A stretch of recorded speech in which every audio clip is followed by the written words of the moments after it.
ভাবুন তো, আপনি যুক্তরাষ্ট্র ভ্রমণের প্রস্তুতি নিচ্ছেন, সব কাগজপত্র ঠিকঠাক, সাক্ষাৎকারও পাশ করলেন, কিন্তু হঠাৎ কনসুলার অফিসার বললেন আপনাকে ভিসা পেতে হলে আগে $15,000 জামানত রাখতে হবে।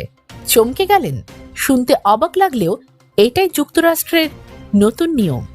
20 আগস্ট 2025 থেকে শুরু হচ্ছে ভিসা বন্ড পাইলট প্রোগ্রাম।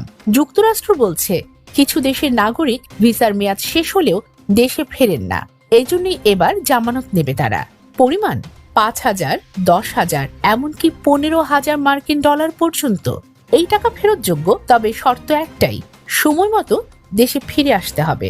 প্রথম ধাপে এই নিয়ম প্রযোজ্য হবে আফ্রিকার মালাবি এবং জাম্বিয়ার জন্য, তবে যুক্তরাষ্ট্র আগেই জানিয়েছে তালিকায় নতুন দেশও যোগ হতে পারে, আর সেই খবর আসবে কমপক্ষে 15 দিন আগে।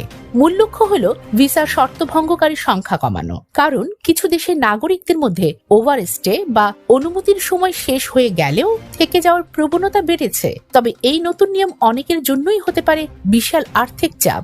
কেউ কেউ বলছেন এতে নির্দোষ ভ্রমণকারীরাও ক্ষতিগ্রস্ত হবেন। আপনার কি মতামত?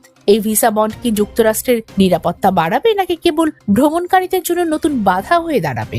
দোয়েল নিউজের সাথে থাকুন পরবর্তী আপডেট পেতে।